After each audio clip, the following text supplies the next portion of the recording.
La météo de l'électricité. Coupure de courant. Ligne électrique. Enedis, patient sous respirateur. Coupure. Le blackout. Ce podcast vous est présenté par Enedis. Avec Enedis, t'es vos podcasts.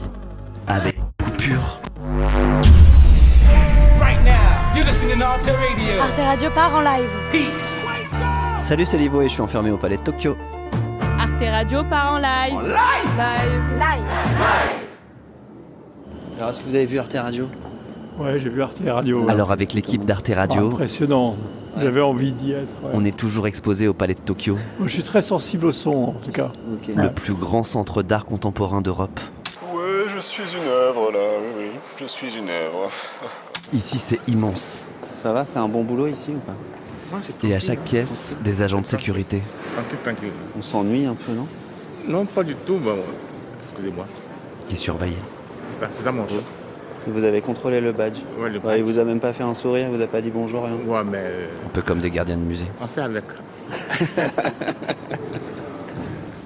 Du coup, devant nous, il y a un cheval qui est entièrement drapé de blanc avec des trous pour le nez et les yeux. Le sculpteur envisage l'exposition comme une expérience. Pour moi, en tout cas, j'ai l'impression d'être dans une maison abandonnée dans laquelle on a mis des draps blancs sur l'intégralité des meubles. Ça me rappelle quelque chose qui s'est passé il y a 2 semaines, un moment très fort. C'était une action que j'ai faite pour alerter en fait sur l'inaction climatique. Tracher une œuvre d'art, jetant de la peinture sur une statue. Des membres de dernière rénovation ont aspergé de peinture aujourd'hui une sculpture de Charles Ray, figure majeure de la sculpture américaine contemporaine, devant la Bourse de commerce. Donc j'ai jeté de la peinture orange et ensuite nous nous sommes attachés à la statue. La police est arrivée, puis ensuite on a été détachés de la statue par les policiers et mise dans un fourgon après nous avoir fait la palpation réglementaire avant de rentrer dans un véhicule de police. Et ils nous ont conduits au commissariat où on a été placés en garde à vue. Pour moi, 48 heures. Pour mes proches, mes amis, les personnes que je peux connaître, que j'ai pu connaître, en fait, de manière générale, tout ce qui est vivant sur cette terre, c'est pour toutes ces belles choses que j'aime que je fais ça et c'est ce qui me porte en fait pendant la garde à vue. Pour répondre à l'urgence climatique, la police nationale s'engage à prendre une mesure compensatoire à chaque arrestation de militants. Une garde à vue, une fouille, un arbre. Une garde à vue, une fouille, un arbre, une opération du ministère de l'Intérieur. S'agissant des œuvres d'art, j'ai déjà eu l'occasion de m'exprimer ici même Rima Abdul-Malak, plusieurs fois dans les médias. Je suis très préoccupée par ministre de la Culture. Ce phénomène que j'ai appelé moi-même d'éco-vandalisme. Je suis une éco-vandale, non mais sérieusement, on a jeté de la peinture à l'eau. Éco-vandalisme. De l'éco-terrorisme. J'ai 20 ans, le réchauffement climatique, c'est moi qui vais le vivre. C'est pas les personnes qui créent les lois qui sont beaucoup plus âgées que moi et qui en fait créent des lois qui vont juste me condamner à mourir prématurément et qui ne vivront pas la catastrophe que moi je vais vivre.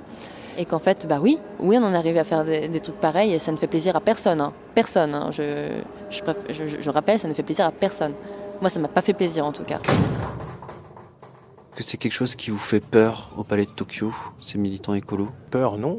Par contre, on est vigilant, on est attentif. Guillaume Desanges. Attentif de 2 manières. Attentif, évidemment, président du Palais de Tokyo. Pour les œuvres qu'on y montre. Mais on est aussi attentif aux revendications, évidemment, qui sous-tendent ces actions. Il y a un protocole de sécurité qui a évolué suite aux actions ? À ma connaissance, il y a une attention particulière, une vigilance qui est faite, mais pas de protocole de sécurisation particulière. On peut se dire que dans un musée contemporain, s'il y a une œuvre qui est aspergée de peinture, ça va pas forcément se voir. Voilà, non, si, ça se verra. Après, faut pas caricaturer l'art contemporain. What do we see? We see there's a flock of birds. Des oiseaux à l'arrêt. We were trying to figure out where they were from. Des oiseaux des briques rouges repartent. Dans du plâtre. Et c'est des rames de métro. Des objets du quotidien. I thought it was Brazil. Enfin, il y a le métro de Moscou, je crois. Avec son organe reproducteur qui ressemble à une fleur. Faut pas caricaturer l'art contemporain. L'art contemporain. Est-ce que vous comprenez ce que vous voyez dans ce centre d'art ? Pas du tout.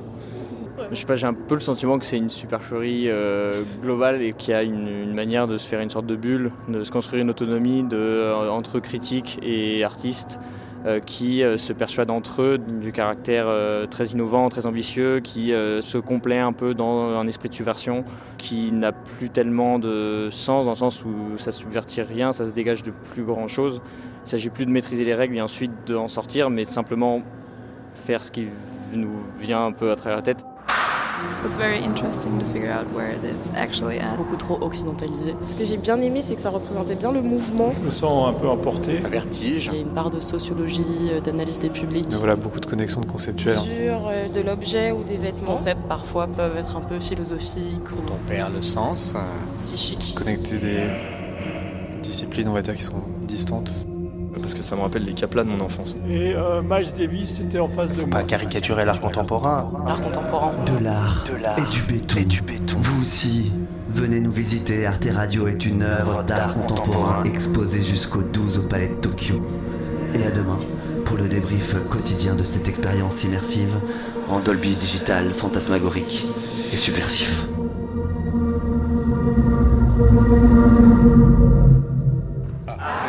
T'es pas en repérage là? Non, je suis pas du tout en repérage. Parce que nous, avec cette expo d'Arte Radio, on va nous-mêmes devenir pendant 10 jours une œuvre. Tu vas pas revenir avec tes potes pour nous balancer de la peinture ou de la soupe de tomates?